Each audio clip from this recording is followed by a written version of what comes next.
Yes. Albert, hvernig lýsirðu þessum leik og tilfinningunni eftir leikinn? Þetta var ótrúlega sætt maður, sérstaklega eftir að við lentum undir 3-2. Þá svona fór manni að líða hálf illa, en svona eftir að við erum manni fleiri þá fannst mér þetta aldrei nein spurning og við tókum bara gjörsamlega yfir leikinn. Hvernig leið í þessu mómenti þegar þeir komast yfir miðbik seinni leiks? Já, mér fannst það ekki eiga skilið, en maður var svo sem aldrei eitthvað stressaður yfir því. Það er svo mikil liðsheild og agi í þessu liði hjá okkur að við komum alltaf tilbaka. Eftir þeir komast verði manni fleiri þá var þetta kannski aldrei spurning, eða hvað? Nei, í raun og veru ekki. Þeir lágust vel tilbaka og við vorum að finna svæðin á milli þeirra og raun og veru hefðum við átt að halda bara áfram að keyra yfir þá, en út af því hvernig þessi leikur spilaðist þá droppuðum við aðeins og því er ljúft að klára þennan leik.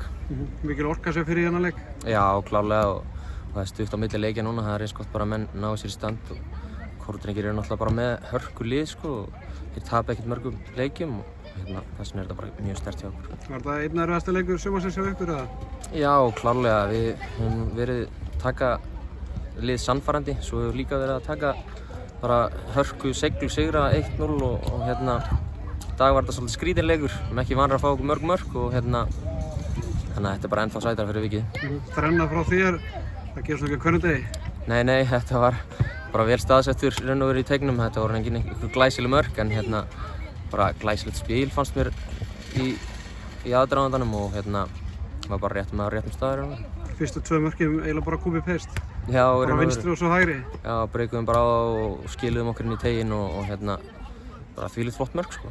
Gerðu þið komin langleiðin upp í Pepsi-Max-deildina? Nei, fyrir umferðin er ekki einu sinni búin, þannig að menn verða að ná sér niður og það er leikið þétt núna, þannig að við höfum bara að vera klári strax á móti Aftureldingu og þeir spila nú frá flottan bolta. Hvernig ættu að geta klúðrað þessu?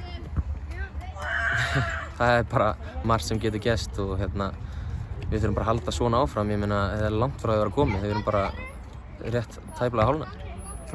Takk.